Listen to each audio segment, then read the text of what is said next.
Before we begin our session, History of the World in 16 Shipwrecks, I would like to take this opportunity to pay tribute to our founding fathers who created one of the most brilliant documents of the 20th century, the Constitution of India, and ensured adult franchise for all. History of the World in 16 Shipwrecks. Please welcome Stewart Gordon in conversation with Sunil S. Amrith. Hi everyone, I'm Sunil Amrith. It's a real pleasure to be in conversation with Stewart Gordon. Stewart Gordon is an independent scholar associated with the Center for South Asian Studies at the University of Michigan. And he's a prolific author, has published an important history of the Marathas, which has recently been translated into Marathi. Is that right, Stewart? Correct. Also the author of works including When Asia Was the World, a history of the world in 16 Shipwrecks, which gives us the title of this session, and just published There and Back, 12 of the Great Roots of Human History. To start us off, Stewart, could you tell me about your trajectory as a historian? How did you become interested in the things that you've been writing about? Okay, how is this for volume? Can you hear me all right? Good. I come out of the tradition in America of area studies, and so I began with studying very dense, detailed documents about the Maratha Empire, and spent years in Pune working on those Peshwa documents.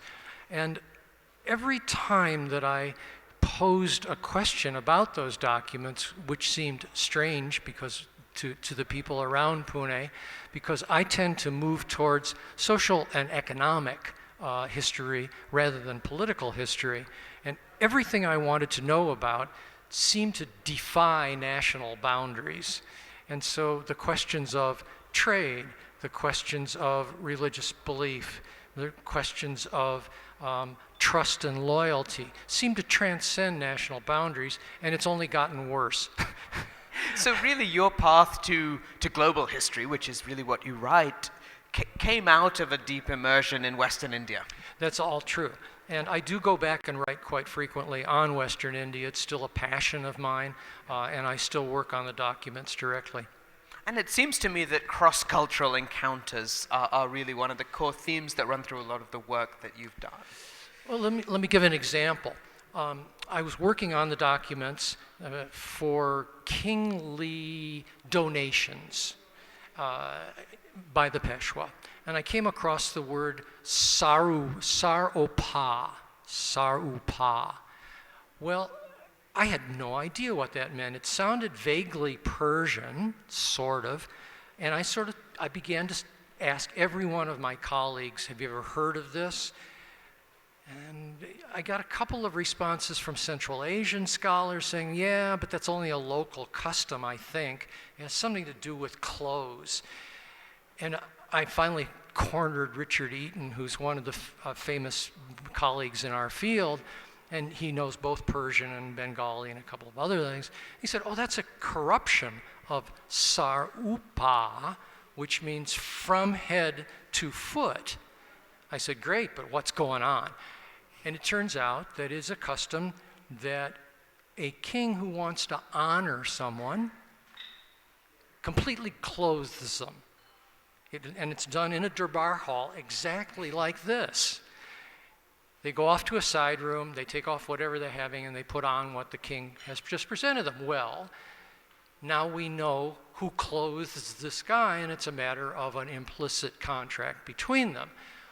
So I started pushing it, and I found that it runs all the way across the Middle East. It was done all through North Africa, all the way into Spain, when the Muslim world was as large as it could be, and into Central Asia, into China, and suddenly I was dealing with something that was halfway across the world. Yeah. So the title of this session comes from the book you wrote, A History of the World in 16 Shipwrecks. How did that come about? when I was doing When Asia Was the World, each chapter was based on an actual indigenous traveler in that world, their memoirs or their letters. And I really hit the wall with Southeast Asia because there simply was no tradition of keeping personal memoirs. This book stops at 1500, and so there was nothing to work with. And I've always been very interested in archaeology, particularly underwater archaeology. All right, one little moment. What got me interested in history was a guy who was a diver on wrecks. He brought up the objects and he'd show them to me. He'd put them on the table and he'd go, well, what do you think that is? And it would be some obscure part of a ship. And it seemed very real to me. And so the association with using objects as a way into history is very long and deep with me. And so that's what I did for this chapter where I couldn't do a memoir. Mm-hmm. I took that shipwreck as a memoir and analyzed each and every object that they've brought up from an Inton shipwreck and where it came from and where it was probably going. And I had so much fun with it that I decided to do a whole book based on that. Well, I mean, the Inton Shipwreck chapter of the Shipwrecks book is, for me, one of the most exciting, most compelling. Tell us about the shipwreck. What happened and what was on the ship? Okay. The ship was discovered by fishermen, and the water is relatively shallow. But it's not easy to get down to. It's about 45 feet in the China Sea off Sumatra. And the history of what happens to this when there's a find like this, the fishermen are perfectly aware that what's down there is worth a whole lot more than their fish. And so they start to try and loot the wreck. And this one just happened to be noticed by a police officer that the fishermen, one or two of them had come back with one or two things. And he alerted the authorities. They put a clamp over the wreck, and then it was properly done. There was a full undersea archaeological dig done of this, very well documented by an Australian. And what they found is now in a special museum in Singapore, so that the whole ship, the wreck, has been kept together rather than sold off in piecemeal. Okay. It was a ship of Southeast Asian origin, which meant that it's sewn rather than nailed. Chinese ships are nailed. And they have that kind of flexibility that Norse ships do also, that they can move with waves. And they can go quite far out in the open sea in these. Okay, what was on it? Perhaps the first thing, if you start layering up rather than down, say, is tin. And there's a really good reason for that. If you think of the Bronze Age, you got to have tin. It's part of the mixture. And down at the bottom of the ship were ingots of tin, very much the same shape and very much the same weight. And tin is pivotal all the way through Southeast Asian history. It was sold to China to make into mirrors. The mirrors of the time were not glass, but they were polished metal. So that they found not only the tin in the hold, they also, further up, found mirrors which used that tin, but they weren't from the local area, they were from China. Right? Tin continues to loom large in Malaysian world. As you probably know, the British were extremely interested in controlling the tin of Malaya, especially coming up towards World War II, because it's used in casting gunmetal. So tin, but there are just a dozen other things there. The ones that had traveled the farthest were also down in the hold, and they were pieces of glass. They were broken vessels. I know by now I know the the fellow who ran that dig and ended up owning the material. And I said, so what did you do? He said, well, I got a little team together and we spent about 3 months trying to put them together to get full flasks. It turns out none of them were packed in the ship intact. They were already broken. What were they going to be for? They were going to be cut up because we found examples now of those same colors deep in Borneo. They were cut up, ground into beads, and sold locally in an ongoing way. So and then they did chemical analysis of this glass, and it turns out not to be from China, which is the closest available glass. They were from Iran. That distinctive blue, I mean, people who have been to Iran, you've seen that kind of cobalt, no, not cobalt, that kind of azure blue. That's what these were, many of them. And so they had been bought in bulk somewhere as broken glass and shipped all the way to South. And this is 1000 AD. This is not recent. This Inton shipwreck is 1000 AD. Okay. Yeah. And what does that tell us about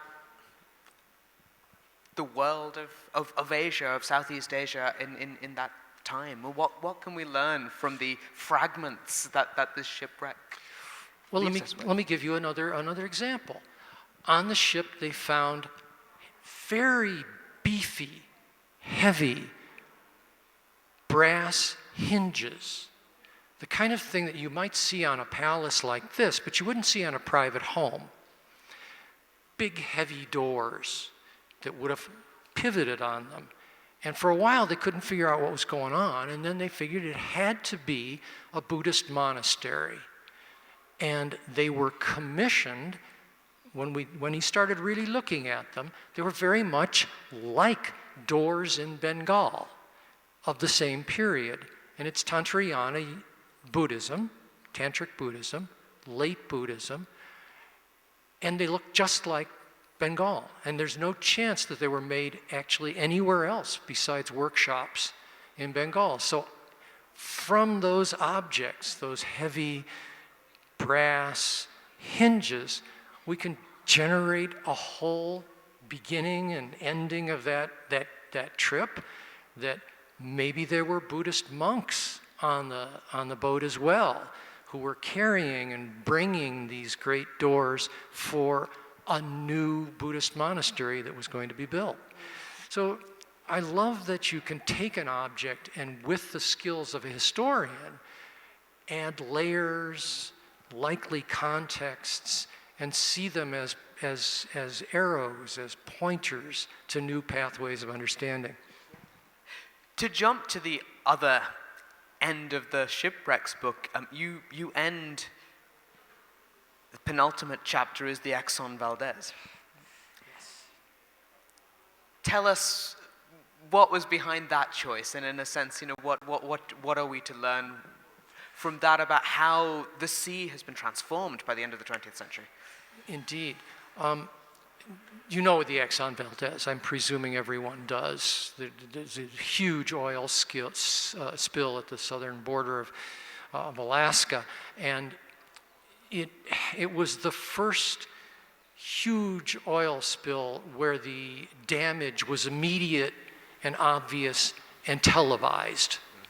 And the television aspect of it is really important. So the question, the arc of the book is that small worlds of maritime trade and influence keep getting bigger and bigger and bigger, and finally you only have one ocean, essentially. And that's where we are now. The Exxon Valdez was pulling oil from up in Prudhoe Bay, and it was going to Los Angeles.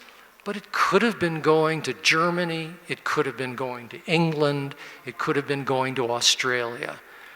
The ships end up now being very, very similar. And of course, the best example of that are container ships. It doesn't matter what's in the container, whether it's rubber ducks or sanitary napkins, you know. It's entirely full, and you ship the thing together. And that's the end of ships built for extremely specialized circumstances and for certain kinds of trade. And you only need compare, for example, the last and biggest sailing ships ever built were for the Europe to Australia trade.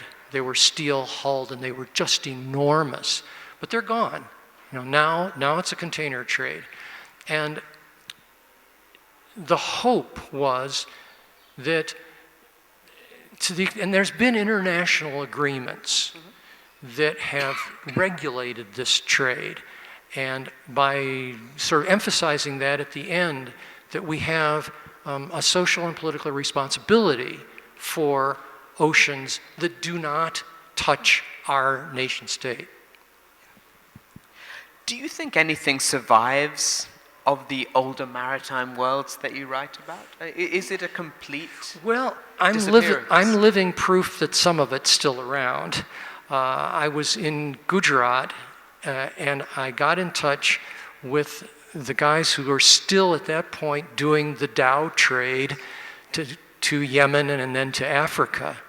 And they said, okay, for me to come. And I couldn't do it. It would have been 6 months before. I mean, I could have flown back, but if I was going to do the full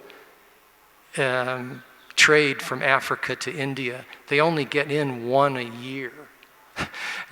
But that's the traditional trade. I'll give you another example. My wife and I were, there's an opening for a book. My wife and I were in the Khyber Pass on a local bus. And it took a long time. Has anyone been over the Khyber Pass? You barely can do it anymore. But then it was one lane, there were no guardrails.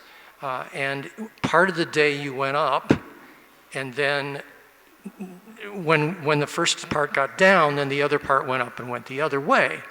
So I was looking down over a drop that just went forever. And there on that trail was a camel caravan. So some of those things still exist. Yeah. I mean, I think that's a good transition to your brand new book, There and Back, 12 Great Roots of Human History. Tell us how that book came about. Okay. I had the pleasure and privilege of being the historical consultant for the renovation of one of the remaining paddle wheel steamers on the Mediterranean. Boats that have big Mark Twain images should come to mind. And there's only a couple of them that still exist, and this one was being renovated, and they hired me to do the historical research, both visual and documentary, to do the ship, which we did.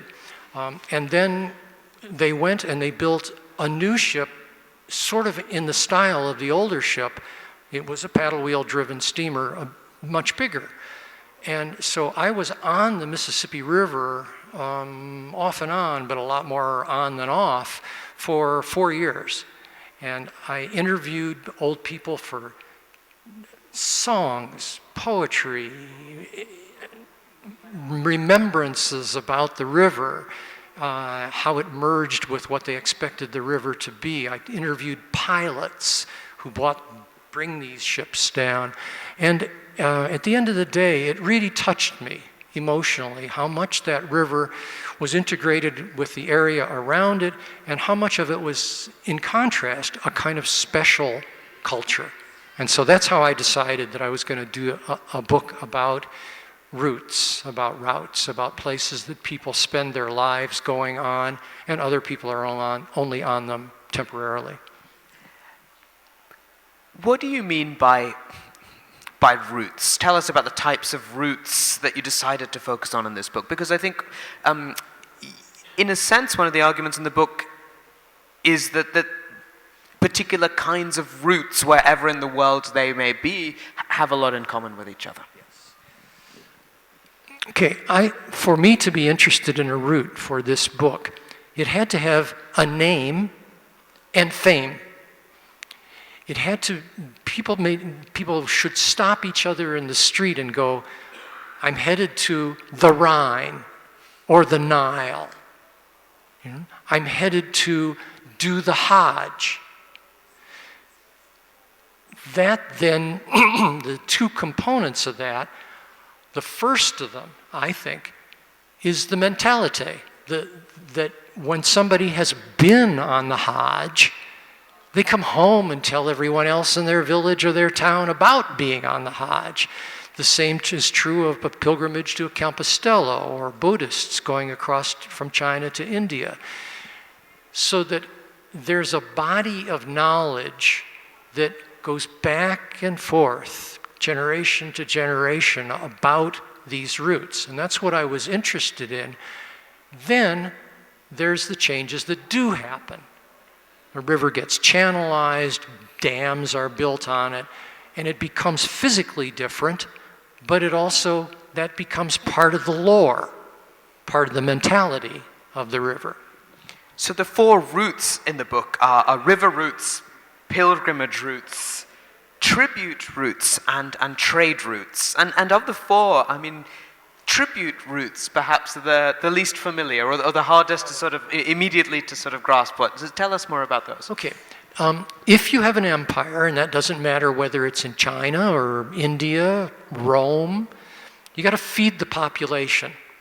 And none of those capitals, Beijing, Delhi, could on their own feed the population of the capital.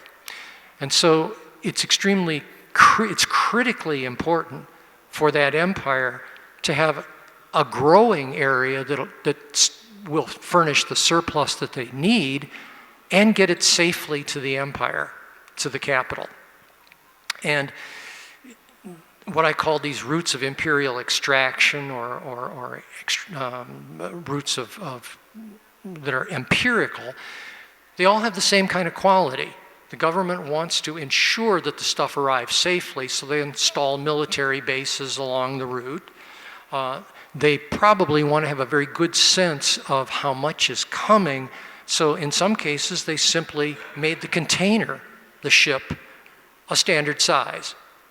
And they forward contracted to make sure that whatever grain was grown out there got to the capital. Rome is a really good example. Every time that there was food shortage in Rome, there were major riots in the streets, and it could bring down a family that was running Rome very quickly.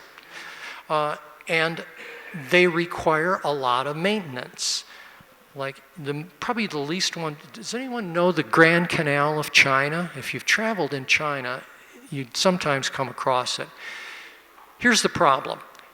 The rivers in China all run from the west to the east. They come down off the plateau of Tibet, they drop down, they end up out at sea, the Yellow, the Yangtze.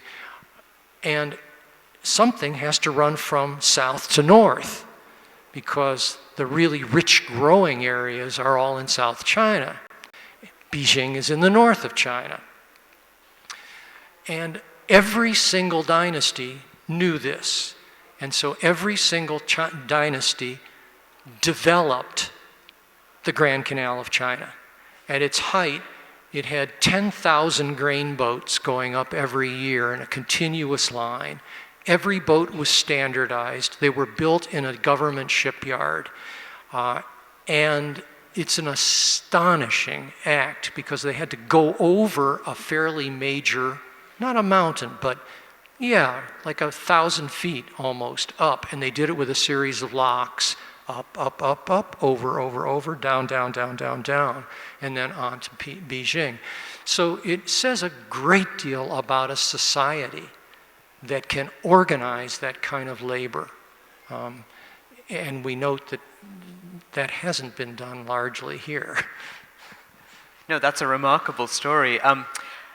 Two of the trade routes that you talk about in the book, and these are it's one chapter on each of these, I find intrinsically fascinating. The Indian Ocean I've worked on myself, but the Trans-Saharan Trade I know very little about. Could you tell us about those two trade routes and perhaps the similarities or contrasts between them? Sure.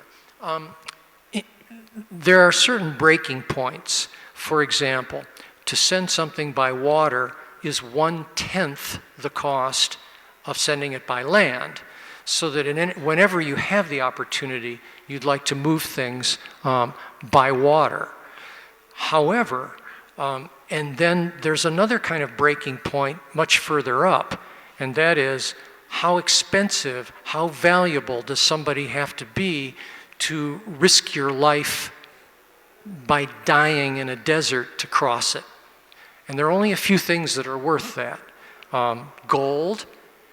Interestingly, salt is worth that in this world that I'm talking about.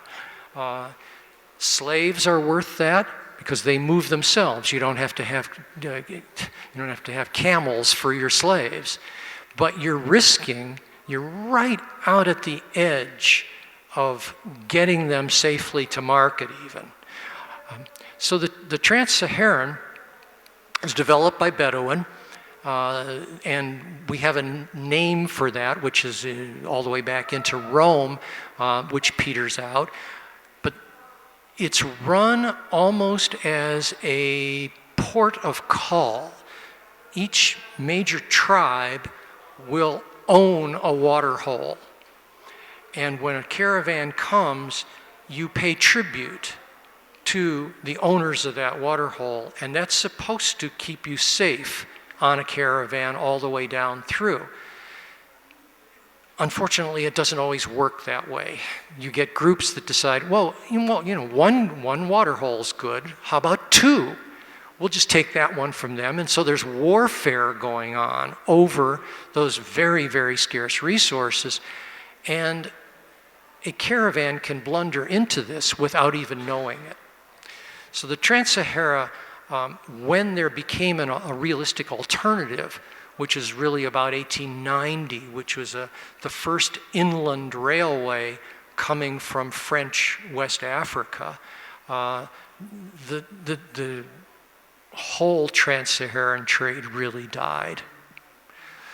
And do you think it would be fair to say that we can really think of the Indian Ocean trade as being at the heart of global history for a period of time? I think that's absolutely true. It's not obvious to people who are outside studying this that the Indian Ocean shipped, for example, as many slaves as went west into the Americas. Right? You get that? As many slaves went from the coast of Africa in the west to the Americas, the same number went east. And the reason I think that it's been interesting that we don't see them is that they intermarried in India and largely disappeared, except for a few. I mean, there are little patches of slaves around the cities, but mostly they intermarried. The Indian Ocean, again, in the second part of the very, very expensive and well worth moving, was what we call spices, and at that time they called them medicinals. They were the major apothecary-oriented treatments for everything, and they came from Malabar. They came from the western coast, they came from the western mountains, and that was a valuable enough commodity that people made fortunes in spite of losses to pirates and weather. No, that's really interesting. Reading when Asia Was the World, which is the book of yours that I probably know best, one of the things that really has stayed with me since I read that book, which was 2012 or so, was it? Yeah. A few years ago, is this idea of other Asias, that we can use the kinds of histories that you write to really reorient our sense of geography, to think about Asia in a very, very different way from the maps that we have now, from the Asia of nation states, from the Asia of area studies. I wonder if you could tell us a little bit about more about that. Now, what do we mean by other Asias? I mean, I think it's even a phrase you use in the work you've done on ceremonial robing, that in fact the Asia of Sarupa is another kind of region. Okay, Sarupa is really fascinated me, but as I started looking for that, other things show up. Okay. How many of you know the term hamak halal? No? In Hindi? Namak, salt. But what is, and hamak, well, okay, let's skip the Hindi. The two terms are to be loyal to your salt and to be disloyal to your salt. Haram, exactly. Namak halal, namak haram. So this tweaked my interest. How could you be loyal to salt? Well, at the time, we're talking it's a very long time as well. Salt was rare. It was expensive. If you ate salt, there was an implicit contract, a kind of loyalty contract to the person that you received the salt from. And I started looking for where does this appear, okay? It's all over in Persia. It's in the Middle East. It's in North Africa. And the salt, and then I started looking at some of the things that some of you've probably looked at, say Babur's memoirs. Babur is always talking about salt, giving salt to troops who he recruits to work for him. And I'll skip all the other incidences I found. The oldest of them is the book of Esther in the Hebrew, book of Esther, Ruth, Esther, in the Bible, the last one in the Hebrew Bible. And there's salt mentioned there. Okay, also in Ali Baba and the 40 Thieves. Do you remember that? Okay, at the very end, after all this stuff has happened, the evil last crook comes to Ali's house, and of course he's going to entertain them. He entertains anyone who comes and wants hospitality. But the guy goes into the kitchen and says, well, for me and for my couple of compatriots here, would you not put salt in any of the food? Yeah? And the clever servant, I don't remember her name, what is it? Martina. Goes to Ali Baba and says, something weird is going on. What sort of a man will not eat the salt of his host? And later she discovers who it is. She thinks it through. And then does the famous sword dance in the evening and kills him. But salt is the giving and taking of salt is another of these customs which seems to just straggle and sprawl all the way across Asia. And when we think of this other Asia, it's an Asia without nation-state boundaries, visas. It's a place where lots of people could find work very far from where they were born. I mean, I think that's what's been so resonant. When Asia was the world, I think it really struck a chord. It was widely read.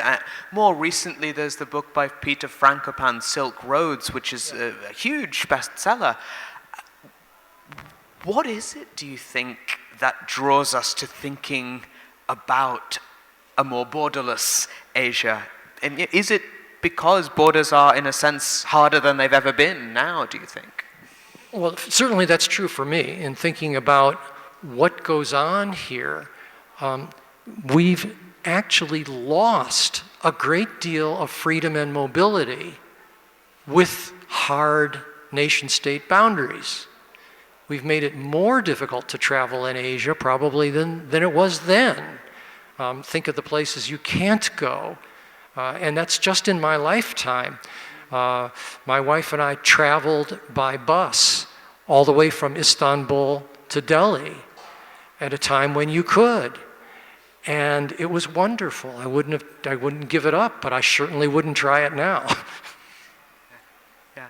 No, I think that's right. But in the context of a very divided Asia, an Asia of firm borders, what do you think we can still learn by turning back to these older histories? I mean, is it that some of these histories live on, that in fact cultural connections don't necessarily map very easily onto political borders?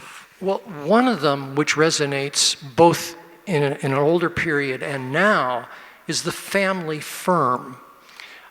If you think about how many firms in our Asian world are strictly family. I mean, the Tatas were for a long time, the Birlas were for a long time, and they're replete with them in Singapore, China, Korea, and there's tension between whether you have enough expertise and smarts within a family to be globally competitive. I mean, but it's true the Dutch do it too. There are plenty of family firms that are Dutch as well.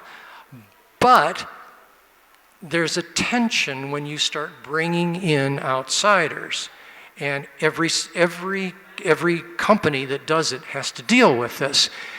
And I think we can look to older times when family firms were the norm for the kinds of stresses that we must come to expect of those firms now. That's great. I mean, I think at this stage we'll open it up to questions from the audience. So I think there's a microphone going around. Gentleman over there, start with. Do we? Well, shout it out and we'll repeat it.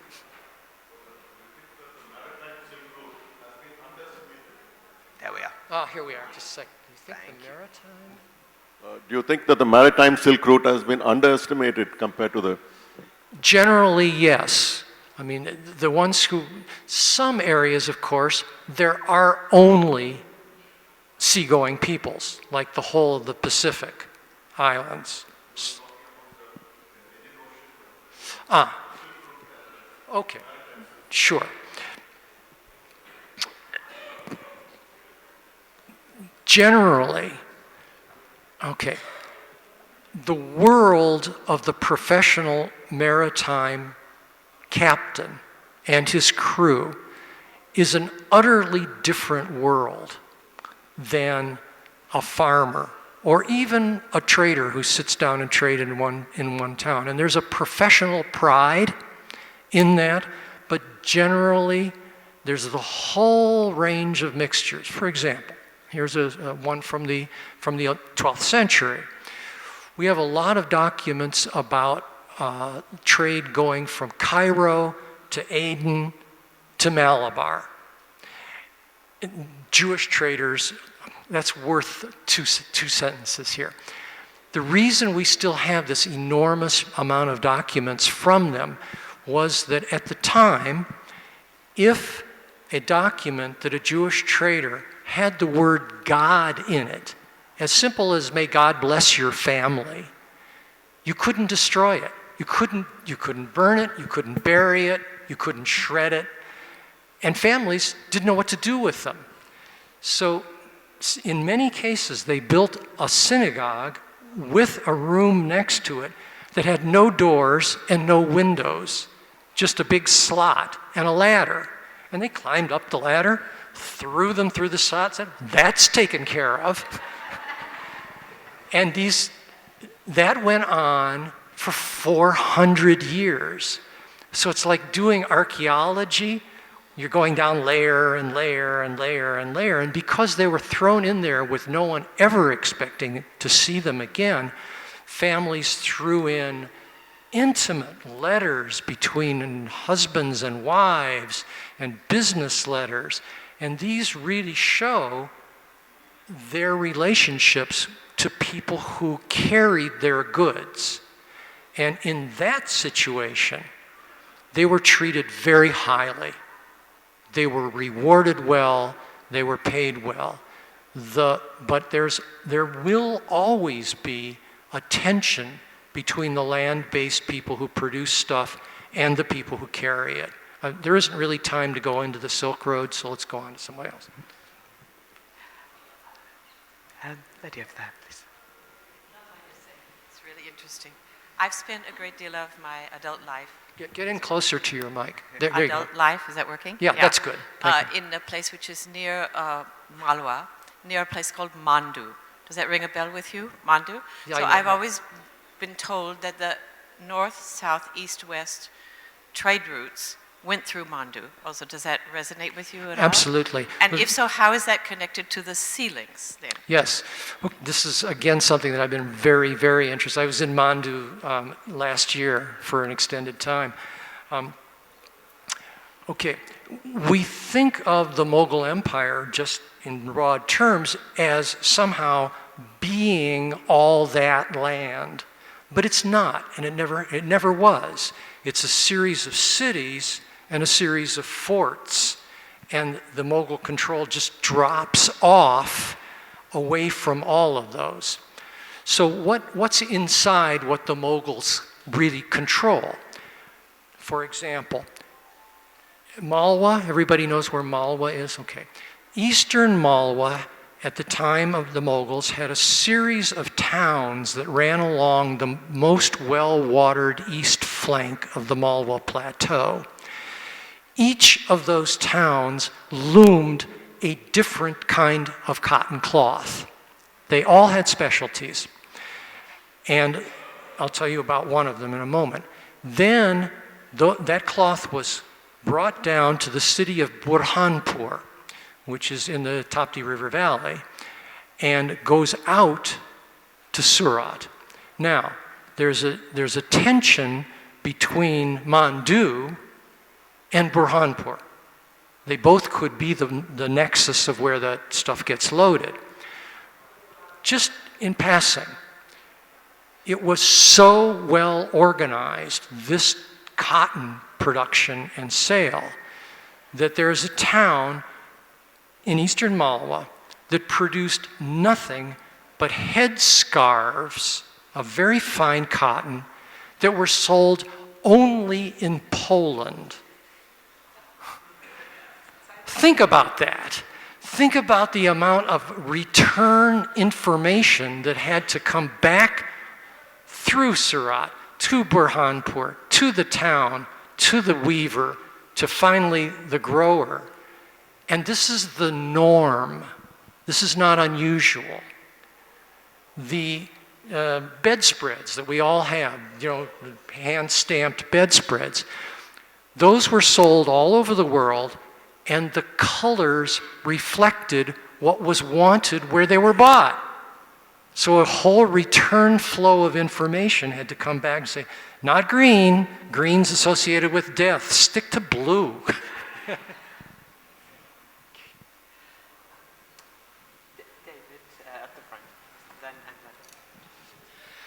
Thank you very much. That was wonderful. I was very intrigued by your comment that the East African slave trade or the Indian Ocean slave trade was an equal size to the Pacific, which was a shock to me. Were they two separate circuits which, by coincidence, were both on the same continent, or is this a giant interconnected network of slave trading? And if so, what was it about Africa, and why weren't they coming from? Why were they coming from there?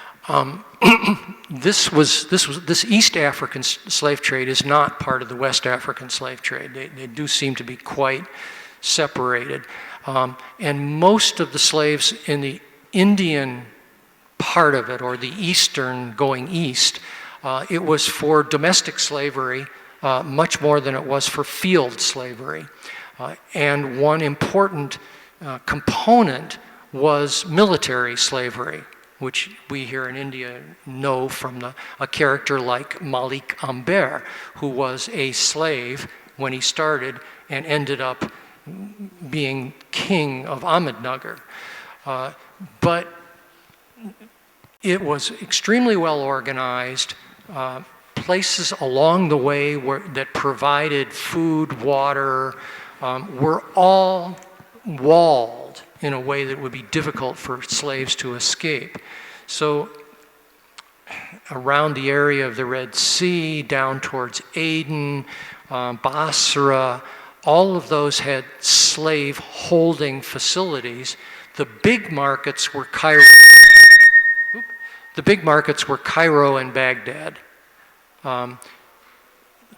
Just the last little moment, I got interested in chess and the history of chess, and I traced it all along, and then suddenly it shows up, because of archaeological research, in all the Nordic countries. I couldn't figure out what was happening. I kind of connected the dots. It turns out that the Vikings came down the rivers, ending up in the Volga and the Black Sea, bringing slaves. And they traded them in Istanbul and went back with chessmen. Anything else? Happy to. Hello. Being a Maharashtrian myself, I was very happy to hear that you are researching the Marathas. So I always wondered that the big trading ports were in Surat in Gujarat, and then all the way down to the Coromandel coast and the spice trading towns of Kerala. So what is your information on what kind of trades happened in the area in between? So one hears of Nala Supara and Kalyan and all these guys, but were they into international trade? Could you repeat the question? Just really clear. Were there any big international trading ports in the area between Gujarat and Kerala? Because the biggest ports seem to be Surat, and then you go down all the way to Kerala. Okay. Between Surat and Coromandel and Cochin. Okay, and you're thinking about it during the Maratha period. Okay. You know, they're not really, even in Maharashtra, it's not really known for international trade. In the culture, you don't hear about trading with Arabs and stuff like that. Right, and I think you're quite right. And here's my take on that. That in a sense of Braudel, the famous French historian, that there was a natural market between Konkan and Desh, okay? And the real trade was up the Ghats and down the Ghats with foodstuffs, because they're utterly different ecologies. One is coconut and fish, and some vegetables, and then up on the Desh is entirely different. And that I don't get the sense that any other service of a port matched anything like the scale of the connected Konkan-Desh trade. And I don't think the reports, I mean, they're there, but I don't think they're doing the bulk of the trading.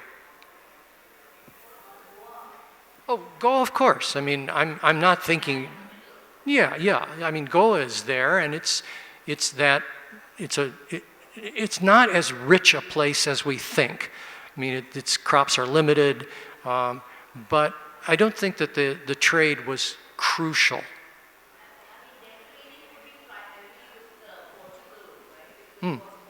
Correct, for a very long time. Yeah. I suspect that the trade routes were very much influenced by, among other things, ocean currents and trade winds. Mm-hmm.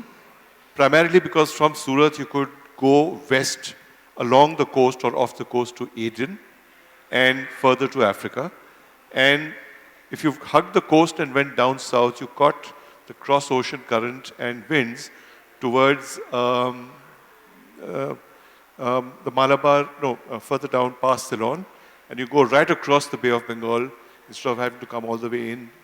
And you went, that is how in the earlier part of the 10th, 9th centuries, you had the southern kingdoms taking and getting So is this an observation, not a question? Sure. Let me comment on that. I mean, we haven't talked much about the South, but I'll do this very quickly. One of these Jewish traders, once he's made a fortune trading cardamom on the Malabar coast, decides he's going to branch out. And he decides, because of the quality of metal casters, if one thinks of the Chola Empire, this is about the right time. So he rents a space, hires a bunch of metal workers, and what comes to him are broken Jewish vessels, candlesticks, bowls, all the way from the Mediterranean. They come down, he takes 10% for his fee, so there's no money exchanged, and the letters say, well, you know what to make of this. You make it like the last one, of a weight of this many pounds and ounces, what it was, and send it back to me. It probably took a year to do this, but the metal working capacity of those Chola metal workers is astonishing. They probably got wonderful, wonderful material out of it, but it's probably the oldest direct outsourcing I've ever seen in history. And it also suggests a world where it was no big deal to ship something all the way from Spain to Kerala, and they knew exactly what they were doing and made money on it all the way along.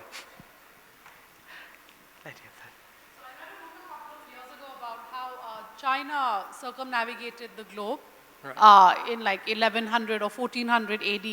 Have you done any research on that, and what are your observations about that? Okay. Once and for all, that book is a complete fraud. It isn't worth discussing. China did in fact get as far as Kerala. And one of those crew members made it to Mecca. He was a Muslim and wanted to do the Hajj. All the rest of it is hooey.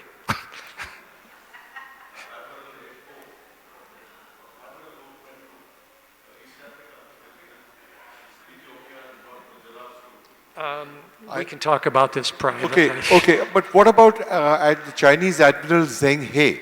Of course. Zheng He made 7 voyages. Of course. And he was... the question is not whether they made the voyages, it's how far they went. I believe they got as far as Zanzibar, if the National Geographic coverage of the voyages is correct. But we would love all to believe that, but that's not. It's just not. The proof is not there at all. Right. And the actual showing up of Chinese traders in big ships, Ibn Battuta meets them on the Malabar coast, 1340, well ahead of these Zheng He expeditions. So private groups were doing it way before the government was.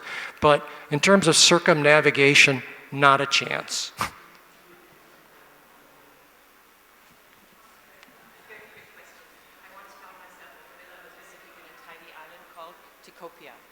Do you know about Tikopia? I do not. All right, so it's a totally isolated island, sorry, and they made their navigational maps by lying on their backs at night and watching how they floated around their own island to gauge the Great. currents. Sorry, and then they made their maps in bamboo sticks, like that. Yes, My question is about maps, right? Is there a document, or a book, or have you written a book about different kinds of maps? There are people much more qualified than I am to do historical cartography. It interests me tremendously. The thing which I'm even more interested in, though, are navigation songs, where a father teaches his son to chant the stars. And this was the Tao people that I almost went off with on an adventure.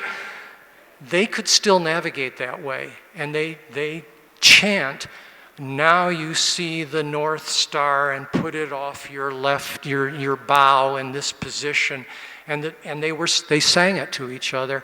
And the maps are just another mnemonic device for them. There's a really interesting book by the anthropologist Laura Baer on the Hooghly River, and she's an anthropologist who worked a lot with boatmen on the Hooghly, and she got them, in a sense, to draw her maps of how they saw the river, and it was so different from the way we look at it. There's one other thing. On the American Mississippi River, before a young would-be pilot was allowed to pilot a riverboat, he had to what they call sing the river. That is, he had to chant, "Now we're opposite the small island with the big tree and the old farm." And he had to be able to do that perfectly before they would allow him to become a pilot. I think we are out of time. So thank you very much, Stewart, for a really interesting conversation.